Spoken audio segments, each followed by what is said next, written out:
இன்றைக்கி Monday, குயின்ஸிக்கு school இருக்குது. Morning பிரேக்ஃபாஸ்ட்டுக்கு கேரட் ரவா கிச்சடி பண்ணியிருக்கேன், கொஞ்சமாக ஸ்வீட்னஸ் கலந்து. அண்ட் ஸ்நாக்குக்கு வந்து கடல மிட்டாய் அண்ட் கிவி. வாட்டர் பாட்டில்லாம் ஃபில் பண்ணிவிட்டு நாங்கள் எங்களை செக் பண்ணிவிட்டு எல்லாம் கரெக்டாக இருக்கட்டும் பாய் பாய் சொல்லிவிட்டு நாங்கள் ஸ்கூலுக்கு கிளம்பிட்டோம். இப்போல்லாம் 1-2 விஷயங்கள்லாம் அவளே பண்ண ஆரம்பிச்சிட்டா. அவளோட வேலைன்னு அவளுக்கே தெரிய ஆரம்பிச்சிருக்கு. ஸ்லிப்பர் போடுறது, தண்ணி குடிக்கிறது, இதெல்லாமே வந்து என்னை கேட்டு கேட்டு பண்ணாமல் அவளாக எடுத்து பண்ண ஆரம்பிச்சிட்டா. அவளுக்கு பண்ண தெரியுதோ இல்லையோ, அட்லீஸ்ட் அவள் வந்து ட்ரை பண்ணுறா. இது என்னோட வேலை, அதை நான் பண்ணணும் அப்படின்ற மாதிரி அவளே பண்ணுறா. ஸ்கூலை பார்த்ததுமே ரொம்ப குஷியாயிட்டா.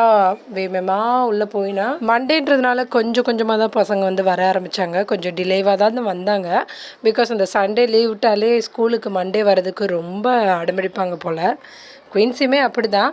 பட் இருந்தாலும் இவள் கொஞ்சம் ஏர்லியராக கிளம்பிட்டா. இன்றைக்கி ஆக்டிவிட்டீஸ் வந்து கொஞ்சம் ரிட்டன் ஒர்க் அந்த மாதிரி நடந்துச்சு. கலரிங், பிரிண்டிங் அந்த மாதிரி.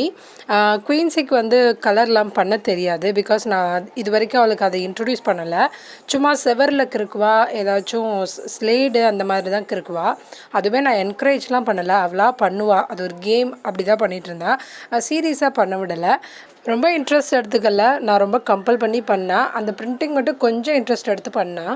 பட் அவளுக்கு அந்த கலர்ஸ்லாம் ரொம்ப ஐடென்டிஃபை பண்ண தெரியும். எல்லா கலர்ஸுமே சொல்லுவாள். இன்னும் ஒரு 6 to 7 months ஆகட்டும், அதுக்கப்புறமா நான் வந்து இன்ட்ரடியூஸ் பண்ணலாம் கலர் எப்படி பண்ணணும் அப்படின்றத. அவளுக்கு கண்டிப்பாக புரிஞ்சிடும் ஈஸியாகவே. அது எனக்கு 100% தெரியும்.